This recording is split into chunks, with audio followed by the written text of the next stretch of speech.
धड़कन कुछ सुनती है, आँखें कुछ कहती है, धड़कन कुछ सुनती है,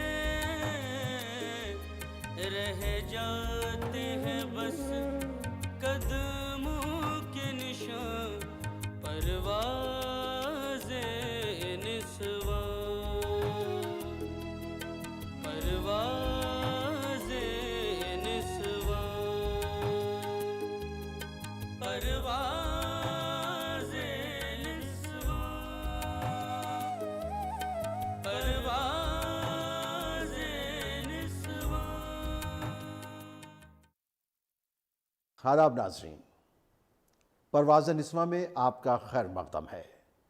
आज हम आपकी मुलाकात अदबी दुनिया की एक ऐसी खातून से कराने जा रहे हैं जिन्होंने कई ज़बानों में काम किया है।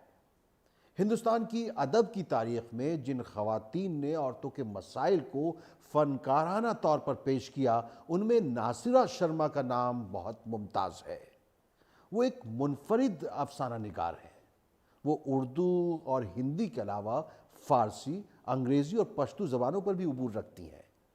तो परवाज़ निस्वा में आज देखते हैं नासिरा शर्मा की परवाज़ को। नासिरा साहिबा की पैदाइश इलाहाबाद के एक इल्मी खानदान में हुई। उन्होंने अपनी इब्तिदाई तालीम भी इसी शहर में हासिल की और आगे चलकर इलाहाबाद यूनिवर्सिटी से ग्रेजुएशन भी किया। पैदाइश तो मेरी इलाहाबाद की है और बचपन भी मेरा वहीं गुजरा है। और एक्चुअली बीए के बाद मैंने वो शहर छोड़ा है। तो शहर से तो रिश्ता बना रहा, लेकिन ये रहा कि लगातार घूमना रहा।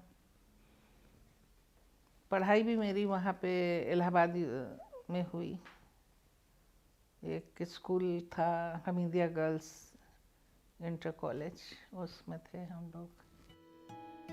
उनके घर में दानिश्वरी की एक मजबूत रिवायत थी। उनके वालिद जामिन अली इलाहाबाद यूनिवर्सिटी में उर्दू के प्रोफेसर थे। प्रोफेसर जामिन अली ही वो शख्सियत थे जिन्होंने इलाहाबाद यूनिवर्सिटी में शोबे उर्दू की बुनियाद डाली। इलाहाबाद यूनिवर्सिटी में उन्होंने पहली मरतबा उर्दू डिपार्टमेंट शुरू किया, कोर्स बनाया। और उस वक्त जो पूरा माहौल था इलाहाबाद का, अदबी माहौल, उसको बहुत हद तक सुना ये है कि प्रोफेसर जामिन अली के ही हाथों होता था। और उसके बाद तो बहुत सारे कामयाब और अच्छे प्रोफेसर भी हुए उर्दू के, और तनकीद निगार भी हुए, और बहुत कुछ हुआ। इलाहाबाद यूनिवर्सिटी में उर्दू डिपार्टमेंट बहुत इम्पोर्टेंट डिपार्टमेंट हो गया। नासिरा साहिबा के घर का माहौल इल्मी और रोशन ख्याल था। उनकी वालिदा ने उनको और उनकी बहनों को तालीम, आला परवरिश और इंसानियत की समझ अता करने में एक अहम रोल निभाया। माँ मेरी जो थी वो बहुत ही मोहब्बत करने वाली, और उनके दिल में बहुत ज़्यादा अरमान था कि हम लोग एजुकेटेड हों और बाहर निकलें, लिखे पढ़ें। तो मुझे लगता है आज हम तीनों बहनें जहाँ पे हैं उसमें हमारी माँ का बहुत बड़ा कंट्रीब्यूशन है। और टिपिकल मुस्लिम घराने जो हुआ करते थे, ज़मींदाराना या नवाबों के या गरीबों के, उस तरह का हमारा ख़ानदान नहीं था। हम लोग खुशहाल लोग थे और सीधे साधे हम लोगों की ज़िंदगी थी, जिसमें इस बात का बहुत ज़्यादा हम लोगों को तालीम दी गई थी कि दूसरों का दिल ना दुखाना, अपनी तारीफ़ ना करना।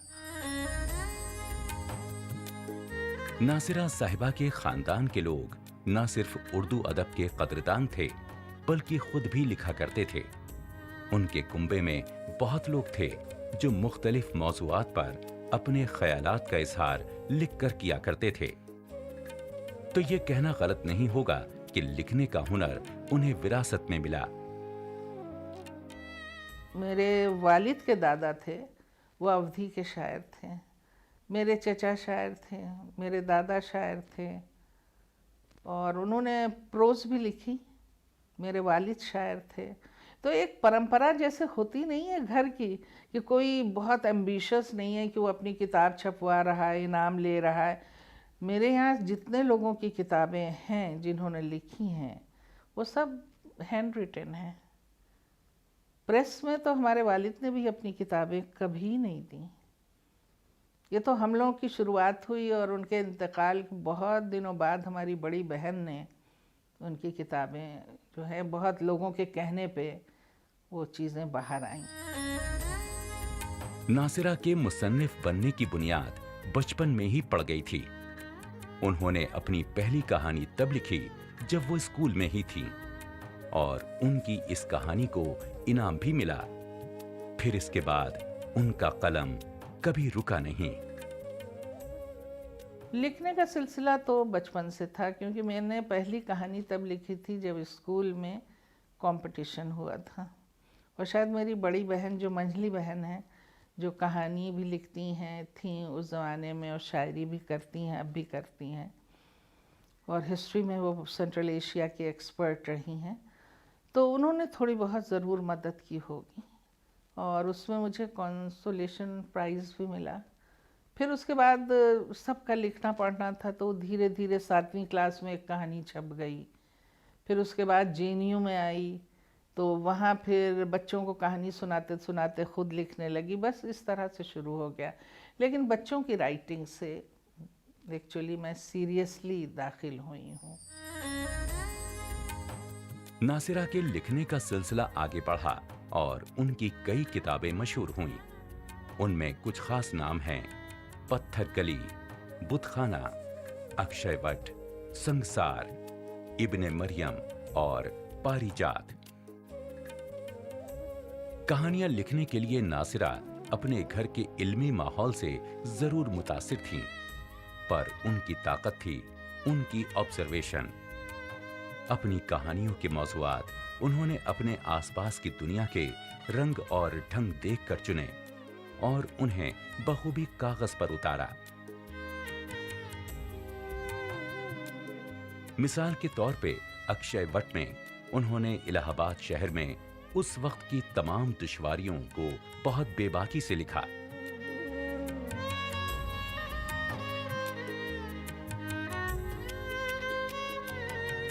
अक्षयवट जब मैंने लिखना शुरू किया तो मेरे जहन में था कि पूरी दुनिया में कोई गदर मचाए हुए हैं। तो पहले तो जो हैं लोकल गुंडे हैं, छोटे मोटे नेता हैं, और उसमें बड़े नेता भी शामिल हैं, पुलिस है और वकील है। पूरी दुनिया का उसमें चुना इलाहाबाद मैंने इसलिए था कि इलाहाबाद में मैं कुछ ऐसे एक्सपीरियंसेस से गुजरी थी जहाँ पुलिस का जो सबसे स्याह चेहरा था वो मैंने देखा, और प्रशासन का, और वहाँ के बहुत ही ज़्यादा जैसे ज़िम्मेदार लोगों को। और जब मैं उस सारे तजर्बे से निकली तो मुझे लगा पूरी दुनिया में तो यही हो रहा है, पूरी दुनिया में यही हो रहा है। तो उसमें फिर अक्षयवट को मैंने लिया, और उस चीज़ का भी अफसोस किया कि इलाहाबाद जैसा शहर जो है वो किन चीज़ों का शिकार होता जा रहा है, और कितने बड़े बड़े उसने इंटेलेक्चुअल्स दिए और क्या नहीं किया इलाहाबाद यूनिवर्सिटी ने। ख़ास तौर से 70 के बाद जब हिंदी फिक्शन का जिक्र करते हैं और एक नए अफसानवी मंजरनामे पर जब हम डिस्कस करते हैं, जब बहस करते हैं, तो उसमें एक बहुत ही नुमायाँ नाम उभर के सामने आता है, और वो है नासिरा शर्मा का। नासिरा शर्मा ने अपनी पूरी अदबी ज़िंदगी में कहानी को ओढ़ना बिछौना बना लिया। वो JNU में प्रोफेसर रहीं उस वक्त भी, और रिटायरमेंट के बाद भी, यानी सुबकदोशी के बाद भी, और आज भी नासिरा शर्मा उसी रफ्तार से लिखती रही हैं जिस रफ्तार से वो पहले लिखा करती थी। मेन तो हम लोग पढ़ने लिखने ही वाले लोग थे, क्योंकि घर में का माहौल ऐसा था। लेकिन जो मुझे अट्रैक्ट करता था बचपन में, वो अपने ज़ीरो रोड की बड़ी बड़ी कोठियाँ, बड़े बड़े घर, चौड़ी सड़कें अट्रैक्ट कभी नहीं की, क्योंकि वहाँ से मैं निकल जाती थी सेंट एंथोनी, वहाँ तक मैंने सेकंड क्लास पास किया। और उसके बाद एक इलाहाबाद में बहुत ज़बरदस्त मूवमेंट था मुस्लिम लड़कियों की तालीम का। तो हमीदिया जब उठा तो जितने भी अच्छे घरानों की लड़कियां थीं सबको ये इस मूवमेंट में माँ बाप ने शामिल किया। तो हम तीनों बहनें भी वहाँ गए।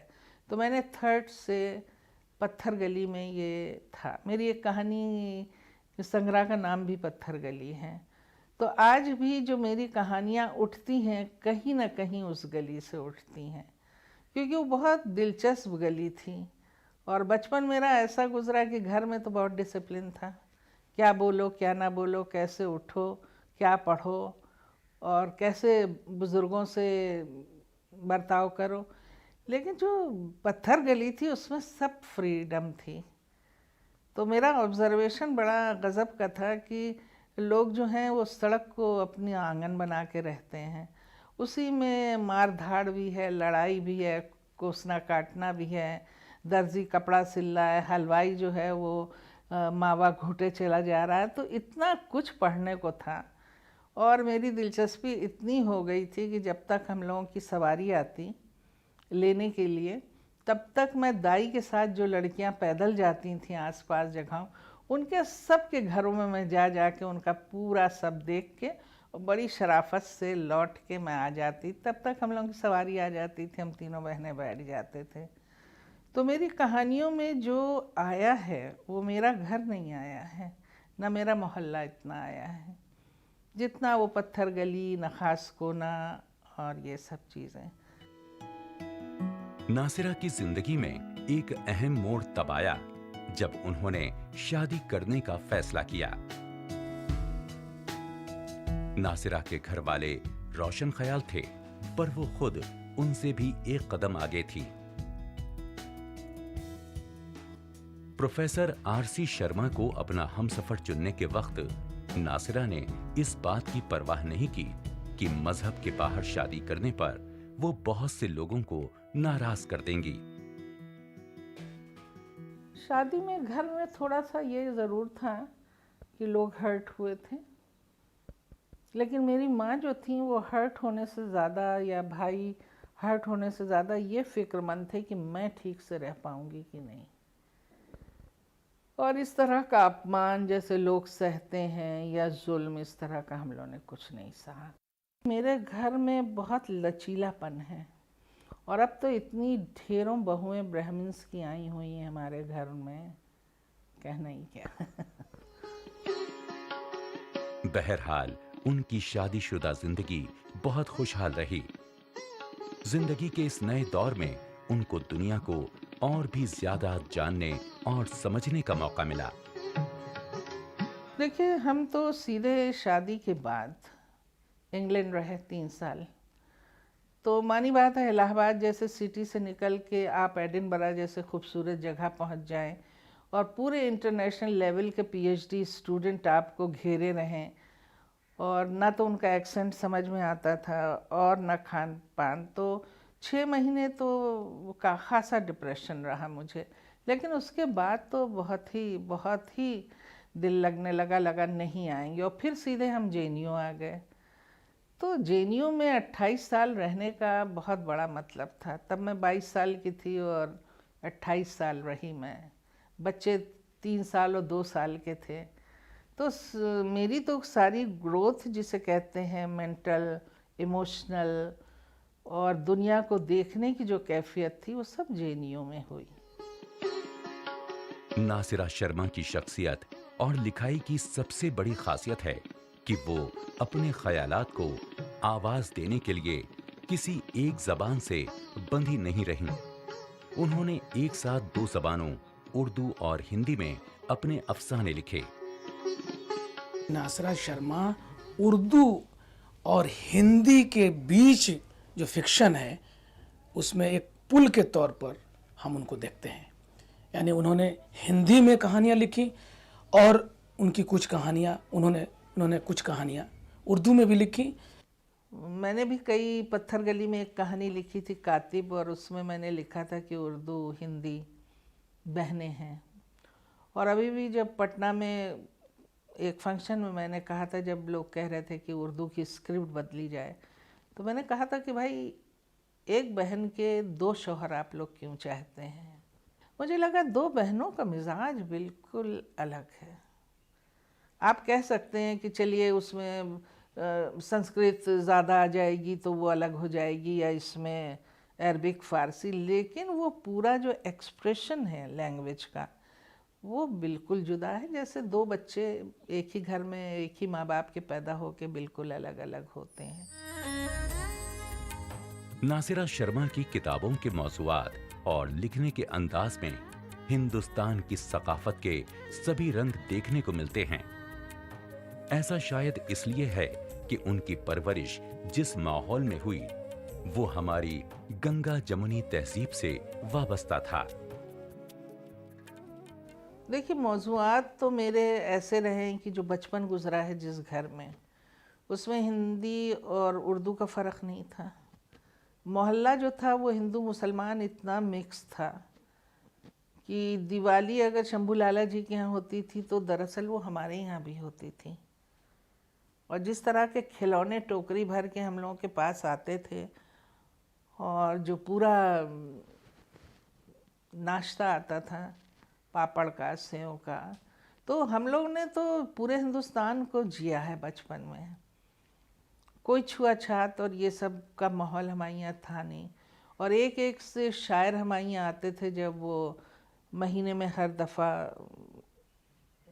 जैसे कहते हैं मुशायरा होता था, तो हम लोग का पूरा सेटअप जो दिमाग का था वो एकदम अलग था। और वो चीज़ हमारी जाने अनजाने, आज तो मैं इस तरह से एनालाइज करके आपको बता रही हूँ, लेकिन उस वक्त तो मुझे कुछ नहीं पता था। मैं तो चीज़ें उठा रही थी। अब जब रियलाइज़ करती हूँ कि अरे मेरे वालिद ने भी पर्शियन में एमए किया और मैं ज्योग्राफी में एमए करते करते पर्शियन में कैसे आ गई। उन्होंने ढेरों किताबें सफ़रनामे पे लिखी, मेरी भी रिपोर्ट आ जाई। तो कहीं ना कहीं आपके उसमें खून में, आपकी आदतों में, या तो आपका शहर गूंजता है या आपका अपना जिसे कहते हैं बुज़ुर्ग गूंजते हैं। नासिरा शर्मा ने सिर्फ कलम का ही सहारा नहीं लिया, बल्कि उन्होंने मुख्तलिफ़ सेमिनारों में, मुख्तलिफ़ प्लेटफॉर्म्स पर औरत की आवाज़ को भी बुलंद किया। उन्होंने उन ख़वातीन की आवाज़ उठाई जिनको माशरे में एक किनारे पर ढकेल दिया गया था। नासिरा शर्मा जब हिंदुस्तान में जमीन से जुड़े मौज़ूआत को कलम बंद कर रही थीं, तो तकदीर उनकी कलमकारी में एक नया रंग भरने की तैयारी में थी। अक्सर मैं सोचती हूँ कि मैं क्या सोचती हूँ वो एक अलग चीज़ है। ज़िंदगी किसके लिए दरवाज़ा खोलती और कहती आओ यहाँ दाखिल हो और देखो, वो दो चीज़ें एकदम अलग हैं। जिंदगी ने कुछ ऐसी करवट ली कि उन्होंने फारसी सीखी, और सिर्फ इतना ही नहीं, फारसी सीख लेने के बाद ईरान और वहां की जिंदगी से तारुफ भी कराया। पर्शियन तो मेरा सब्जेक्ट रहा ही नहीं कभी। ज्योग्राफी में एमए करना चाहती थी, आगे बढ़ना चाहती थी। और जेएनयू में ये था कि अगर 3 स्टूडेंट किसी सब्जेक्ट में नहीं हुए तो डिपार्टमेंट स्कूल ऑफ लैंग्वेजेस का बंद कर दिया जाएगा। तो उस वक्त मिस सबर हवेवाला थी, बॉम्बे से आई थी। उन्होंने हम लोगों को ज़बरदस्ती, हमको और रजिस्ट्रार की वाइफ को कहा तुम आके ज्वाइन कर लो, नहीं तो हमारी नौकरी चली जाएगी। हम लोग पहुंच गए ज्वाइन करने, क्योंकि जेएनयू का उस वक्त का जो माहौल था वो बहुत ही जिसे कहते हैं गुथा हुआ और बहुत दोस्ताना था।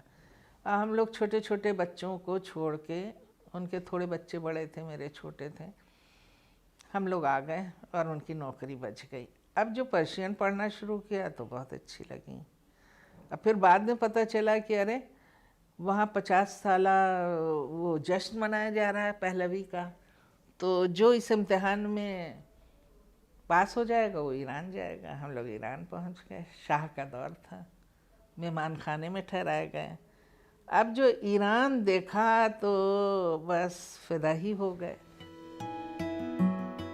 ईरान से नासिरा शर्मा का रिश्ता मोहब्बत और इज्जत अफजाई से आगे बढ़ा और उन्होंने उस इलाके में हो रही उथल पुथल से मुतासिर होकर ईरान, इराक और अफगानिस्तान पर किताबें लिखी। पहला सफ़र जो था उसमें कुछ राइटर, कुछ ज़रूरत से ज़्यादा कुछ लोग हमारे आगे पीछे थे, मैं समझ नहीं पाई थी उस वक्त। जब दोबारा गई तो फिर वो लोग मिले और उन्होंने कहा कि तुम्हारा प्रेस आज़ाद है, हमारी बात करो, और ये शाही तख्ता पलटना है, ये है। तो कुछ पल्ले नहीं पड़ रहा था कि लोग कैसे और क्या है। तब तक हम लोग थोड़ी मॉडर्न पर्शियन समझने लगे थे। और उसी ज़माने में देखा कि 70,000 80,000 लोग सड़क पे हैं और मैं भी टैंक के सामने खड़ी हुई हूँ। रेवोल्यूशन की शुरुआत हो गई। सब माइंड में गांधी जी थे, पंडित नेहरू थे, और आज़ादी का पूरा जोश व खरोश था जो हम लोगों को लिटरेचर में पढ़ाया था, वो कहीं से उबल के आ गया। और पूरा जो मूवमेंट था उस वक्त का, वो था कलम की आज़ादी और बयान की आज़ादी। तो हम कोई अलग तो नहीं थे। तो सबको ये था कि तुम गांधी की मुल्क की हो। गांधी का तो बहुत ज़्यादा ईरान में, बहुत ज़्यादा ईरान में इज्जत थी, और तो आप कुछ कीजिए। तो उससे जो रिलेशनशिप डेवलप हुआ, और जो मैंने ट्रेनिंग मुझे घर में मिलनी चाहिए थी, अपने घर में या स्कूल में, वो मुझे ईरान के इंटेलेक्चुअल से मिली कि वो बोलो जितना बोलना ज़रूरी है, वो लिखो जिस पे तुम फिदा भी हो सको। बचपन में शौकिया तौर पर शुरू हुई कलमकारी नासिरा शर्मा के लिए आगे चलकर बहुत संजीदा हो गई। अपनी किताबें लिखने के लिए नासिरा को बहुत जद्दोजहद से गुजरना पड़ा। राइटिंग में मैंने बहुत आरामदेह राइटिंग नहीं की है। जो दिमागी तौर से मैंने चीज़ें सही या इमोशनली जो ज्वार भाटा मेरे अंदर होता था, उस सब का असर तो राइटिंग में किस तरह निकला ये तो मेरे पढ़ने वाले जानते होंगे। लेकिन मेरे अंदर की दुनिया इतनी ज़्यादा गुस्तरदा हो गई थी। आज के मुआशरे के लिए नासिरा का पैगाम इंसानियत का है, और वो मानती हैं कि इंसानियत का जज्बा आम करने के लिए अदबी उलूम एक बहुत अहम रोल अदा करता है। हर इंसान को इंसान बने रहने के लिए कोशिश करना चाहिए, और इंसान बने रहने के लिए सबसे बड़ी बात होती है कि वो लिटरेचर पढ़े, क्योंकि लिटरेचर में सही मानों में वो दूसरे इंसान से मुलाकात करता है। अपने मिजाज, अपनी शख्सियत और अपनी ज़िंदगी के मुताबिक अगर देखा जाए तो नासिरा शर्मा जैसी शख्सियत सेकुलर रिवायात की अमीन है। वो तर्जुमान है हमारे हिंदुस्तान की सेकुलर रिवायात की। उनकी शख्सियत हमारी आज की ख़वातीन के लिए मशअले राह हो सकती है। हमारी ज़िंदगी में ऐसे चिराग हमेशा रोशन रहें।